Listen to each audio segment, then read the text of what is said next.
Thank you so much, Jorge, and hello, everyone. It's wonderful to be with you today, and I really enjoyed also hearing about Angela's work, which is so important and much needed. So I want to start with an acknowledgement of country. I'm joining you today from the lands of the Ngunnawal and Ngambri peoples in Canberra. I'd like to pay respects to their elders, past and present. So I will be speaking today about the role of music engagement in supporting refugee health and well-being. And I'll start with an overview of research on music and refugee trauma, and more broadly, thinking about music in the context of the migration experience. I'll then share findings from our current research on music and perinatal mental health. So this work looks at the way music can be used to support the mental health of migrant and refugee women during pregnancy and after the birth of a child. So as Jorge mentioned, I am the co-founder of the Musical Care International Network. And this is a network that brings together researchers and practitioners across a number of disciplines and cultural contexts. And it focuses on the role of music in supporting developmental or health needs across the life course. So during the presentation today, I'll also be drawing on my experience with this network, particularly looking at how music works as a form of care and some of the lessons that have come out of that work in terms of interdisciplinary and intercultural perspectives on musical care. So to begin, there is a substantial body of research investigating the role of music in the experience of displacement and resettlement for refugees and asylum seekers. And research shows that in the context of displacement, cultural practices such as music can be really important in allowing people to maintain a sense of continuity, a sense of identity, and a sense of social connection as they transition to a new place of residence. And from a broader perspective, in the life history narratives that people tell, music can sometimes be a lifeline. So people are not able to bring many material possessions with them when they are displaced, but they can bring these aspects of intangible culture and music in particular. Along with that, research has demonstrated that music can provide a way to express aspects of the migration experience that may not easily be expressed in words. It can also provide a space to integrate different cultural elements in new ways and to negotiate the identity shifts that can go along with migration. So when I say music in this presentation, this can refer to a whole range of different cultures and styles of music making, as well as different modes of engaging with sound as an expressive practice. So a systematic review conducted by Bernard and Dvorak in 2023 examined music and refugee trauma. I'll look at the results of that review in a moment, but they showed that benefits can result from engagement with formal music programs, with community-based music making, or with individual music making or listening, right? So it's not a one-size-fits-all approach. And the term music can refer to a range of different kinds of engagement. It may be facilitated by a trained therapist, perhaps a trained music therapist who has special skills in doing this work. It may be facilitated by a teacher or other professional. Or music making may be facilitated by refugees themselves within communities, families, or on an individual basis. And the important point to note here is that it's not a top-down approach, but rather music is a part of culture already, which can make it an accessible resource for people to draw on when they experience challenges. Okay, so thinking more about the potential benefits of music in supporting refugee health and well-being. What are the outcomes and what is the evidence? A systematic review conducted by Henderson and colleagues, published in 2017, identified the following outcomes of music participation for at-risk migrants and refugees. And they broke this down into four thematic areas. The first, social well-being. So research shows that music can support a positive sense of social identity and pride, as well as connection with others. The second area is stress reduction.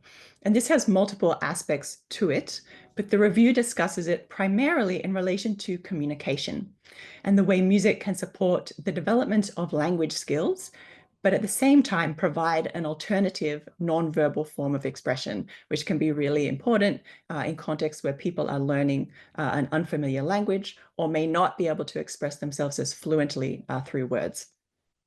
The third area, enhancing mental health, and this is a strong theme in the literature. The review connects this to the way music can support increased self-esteem and self-confidence and facilitate empowerment. And then the final theme, supporting emotional health. This is also widely discussed, but in this review, they focus specifically on the way music can support expression of grief and help participants to negotiate and cope with challenging emotions. So narrowing the focus specifically to think about refugee trauma, a systematic review by Bernard and Dvorak that I mentioned identified both psychological and behavioral outcomes of music engagement. And these included psychological outcomes, improved coping strategies, well-being and sleep, and decreased trauma symptoms, as well as behavioral outcomes, including improved emotional expression and interactions with others, decreased behavioral difficulties, hyperactivity, and weeping. And I just wanted to mention a couple of examples that might be give a bit of context for the broader the ways that refugees may use music in their own lives. So one of the studies included in the first review, was conducted by Catherine Marsh, and it examined the role of musical play for refugee children in Australia and the UK and the US. So her work has examined both structured music programs for refugee young people and also informal kinds of musical play that might happen on playgrounds or in contexts outside of structured sessions. And this research she shows that music provides a bridge between old and new forms of belonging. So musical play, in some cases, can connect to children's home cultures, in other cases to the culture of their new homes, or it may allow them to experiment with combining the two together, right? The flexibility and adaptability in music is an important aspect of this kind of play that can enable children to navigate the changes in their lives.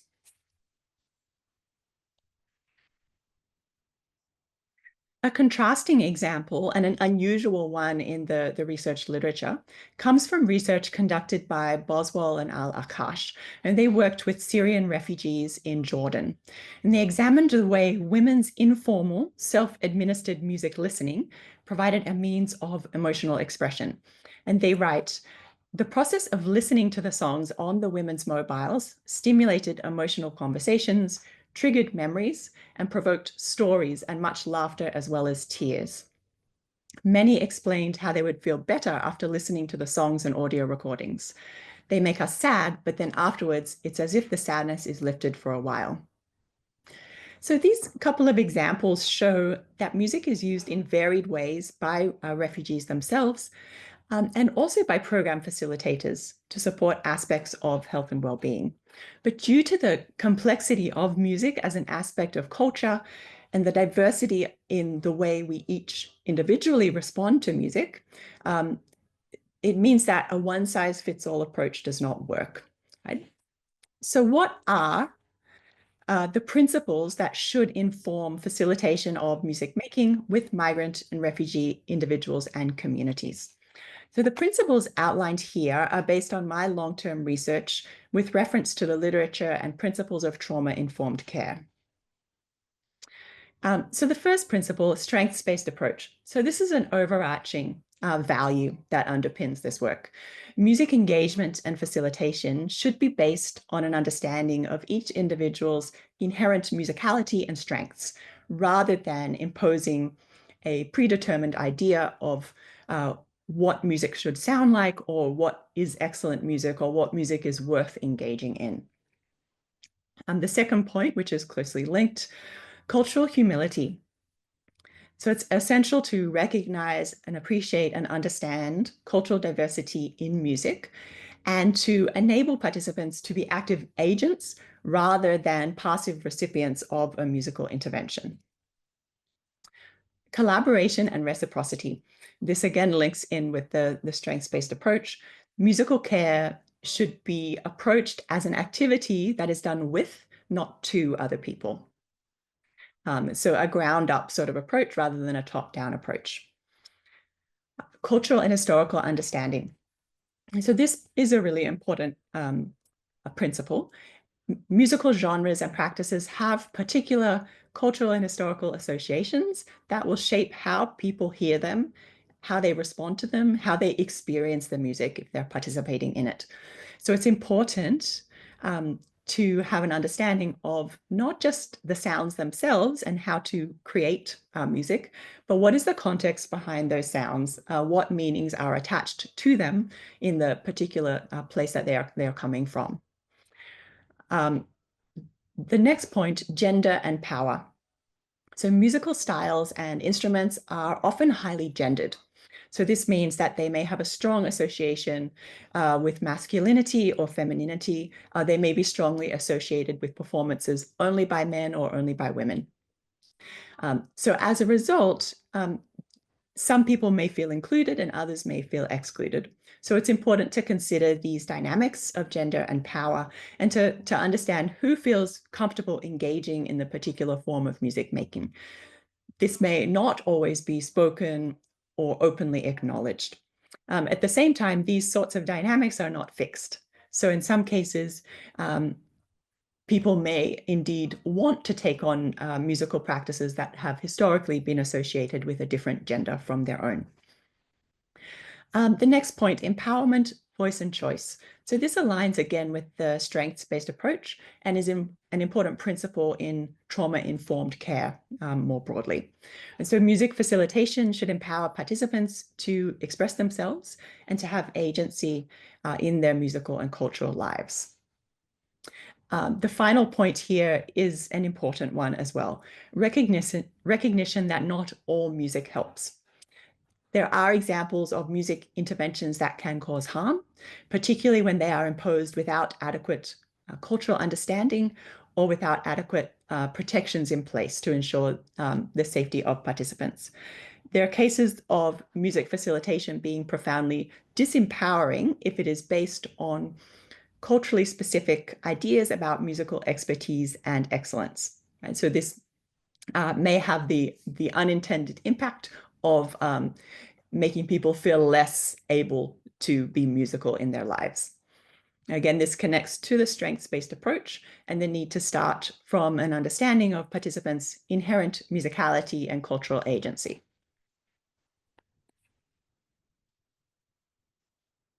So with that grounding, I will now narrow the focus to discuss the CHIME project for perinatal mental health specifically. So the CHIME approach that we are using is inspired by my longer-term work in the Gambia and South Africa, where I've been working for a number of years, but it's tailored to the Australian context. So the aim of the project is to improve the perinatal well-being of migrant and refugee women in Australia through community-led music engagement.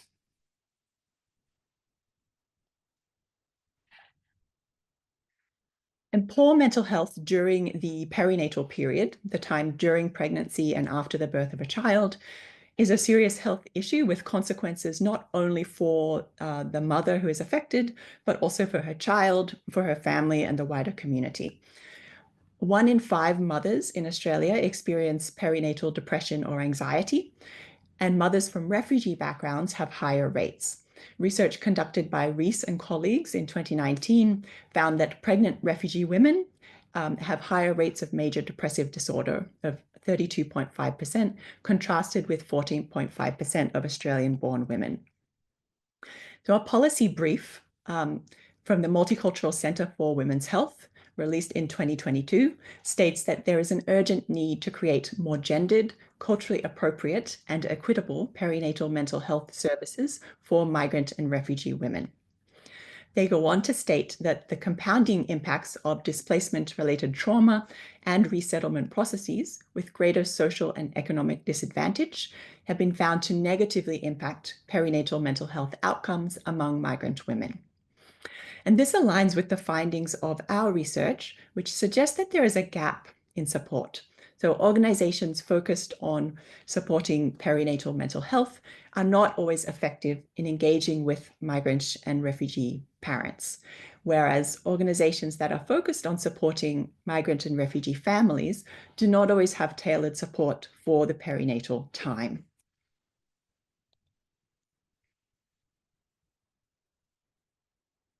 So the CHIME project approach.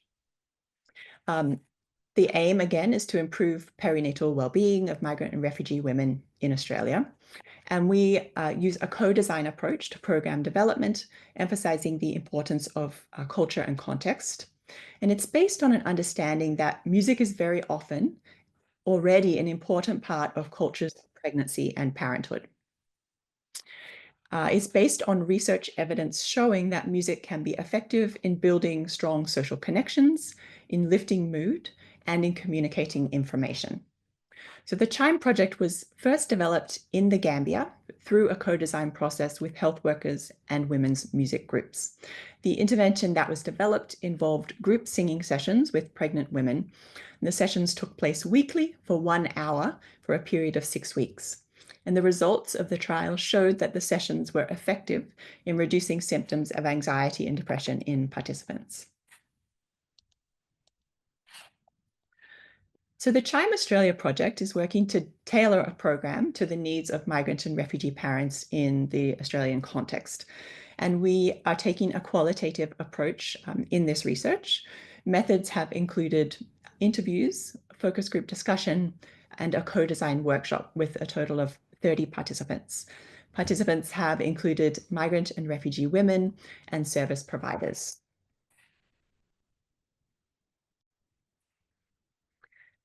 So I'll briefly summarize some of the findings from our work so far, which is ongoing. So our research identified a number of factors that contribute to mental distress during the perinatal period for migrant and refugee women. I won't go through these in great detail, but I just want to highlight a few key points here. So the first point, lack of social support and social isolation. So social support is reduced because of the migration process, that separation from friends and family and support networks. Social support is also reduced because services are not always well designed to support migrant and refugee women. They may be culturally inappropriate, they may not have interpreters available or not readily available, or information is not reaching the people who need it. Social isolation may also be exacerbated for parents who have limited English proficiency. Precarious immigration status. Immigration status can also affect parents' ability to access essential care and support services. Family violence. So approximately 1 in 4 migrant women experience intimate partner abuse in the first 12 months postpartum. And the final point on this slide, the cultural gap. This is an important one for our research in particular, and it emerged as an important theme in the responses more generally. And there are 2 aspects to this in thinking about the cultural gap. Firstly, this describes a lack of culturally responsive interventions. And secondly, it describes a sense of separation from cultures of pregnancy and parenthood, and a lack of community celebration of a new baby. So I want to share a couple of quotes from our interviews to illustrate the challenges that migrant and refugee women experience during the perinatal period. So one participant talked about her experience after the birth of her 3rd child. So she had 2 children in her country of origin, and then she had her 3rd child in Australia. She explained, "I did not see my husband very often, and I had 3 children. I was supposed to take care of them without any help. So I think I found myself depressed without even realizing I was depressed. I was thinking of running away and leaving the children by themselves because it was too much to handle." So this feeling of lack of support and overwhelm was identified by many of our participants. In addition, participants talked about the absence of cultural celebration and cultural recognition during the perinatal period, and the way this intersected with the wider sense of social isolation and lack of support. So one participant explained, I had a huge celebration back home, and when I came here, I didn't have none of them. And that's how I realized how important your family could be when they are around you, how important it is when you have somebody to help you during this time, the pregnancy term, and especially when you have to raise your child when it's born. So this issue of the cultural gap presents a challenge for new parents. Right? The ceremonies, celebrations, and social support that people often had experienced in their home communities was then absent or much reduced or changed in the context of resettlement. So the Chime Project approach is responding to this, and it's based on recognizing the ways that music is already very often an important cultural element when babies are welcomed into the family and into the community. And so research has shown that these musical practices, such as naming ceremonies, baby shower songs, singing of lullabies, and other rituals and ceremonies associated with pregnancy and birth, work as a kind of signify this rite of passage, right? Becoming a new parent or welcoming a new baby into the family. They can also promote infant caregiver bonding and well-being. At the same time, as this quote indicates, they're an important way that the wider family and community shows support to new parents. So in responding to these challenges, we engaged in a co-design process. And I'll just briefly summarize the results of that process that we facilitated through the Chime Australia project.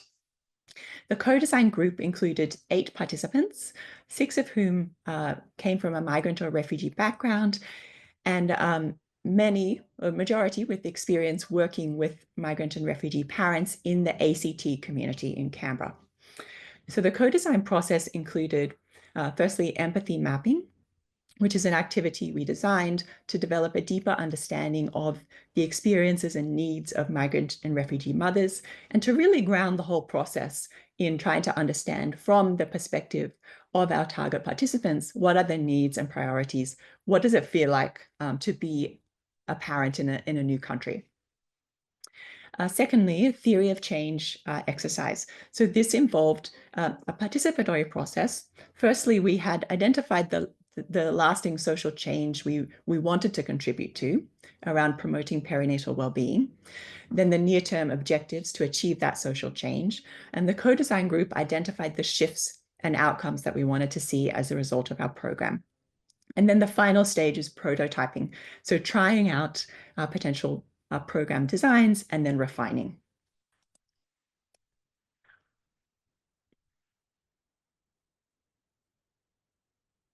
So here are themes resulting from the empathy maps, which align quite closely with the themes I identified already through the thematic analysis of the interview and discussion data.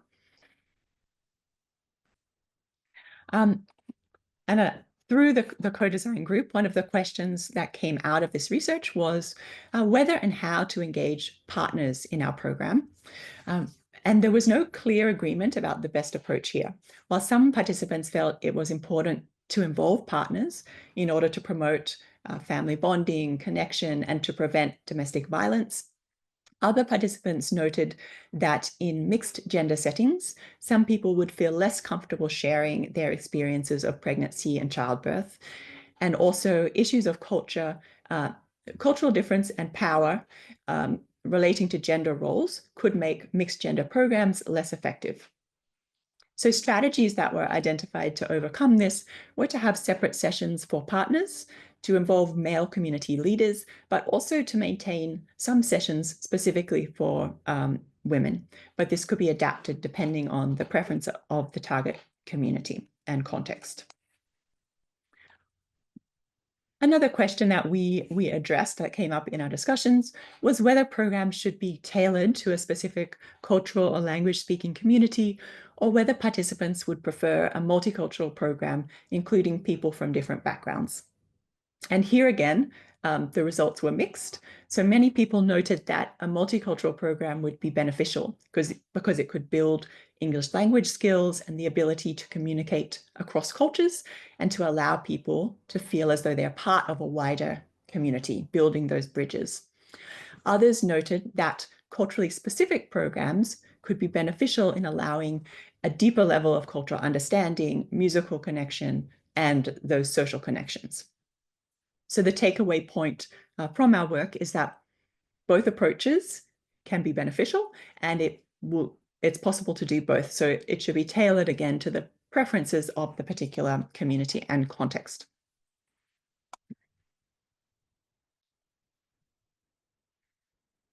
The theory of change, we identified, so we have the social change that we wanted to contribute to again, which is to improve the perinatal well-being of migrant and refugee women, and the near-term objectives. The parents experience increased connection, support, and reduced feelings of isolation, mood improvement, and mental health information. I won't go through all of these shifts. They're all relating to those sort of overarching themes. And the co-design project outcomes that we developed with the co-design group are listed here. So firstly, increased social connection and support. The parents will feel a sense of belonging with a strong network of peers to lean on for advice, emotional support, and friendship. Enhanced emotional well-being and stress relief. So by engaging in uplifting musical and singing activities, mothers will experience improved mood, stress relief, and emotional balance.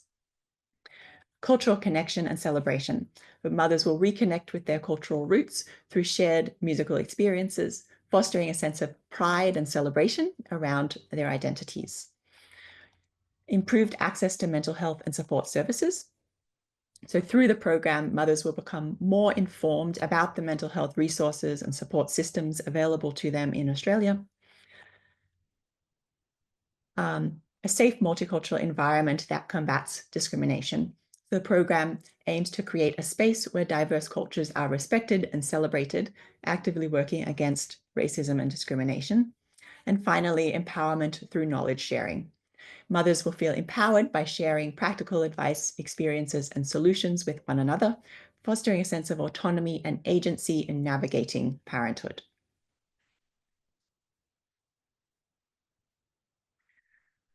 So to ensure the success of the program, the co-design group identified the following conditions for success. Firstly, maintaining the focus on singing and dancing to create a joyful and uplifting atmosphere. Choosing a venue that is accessible, comfortable, and culturally appropriate. Ensuring diverse participation, so reaching out to women from various cultural backgrounds. Recruiting culturally aware facilitators who understand the needs and experiences of the particular target group of participants. Providing language support or using music as a way to overcome language barriers. Avoid overwhelming participants with too much information, so focusing on delivering key messages clearly and gently. And creating a respectful and inclusive space for all participants. Providing transportation support or venues, choosing venues that will be accessible by public transportation and participants will easily be able to attend. Ensuring a child and baby-friendly environment. So we are currently preparing to facilitate the program. The first session will actually be on this Sunday. So through this sort of prototyping process, we're aiming to run a longer series in 2025. So thank you very much for listening. I look forward to the discussion.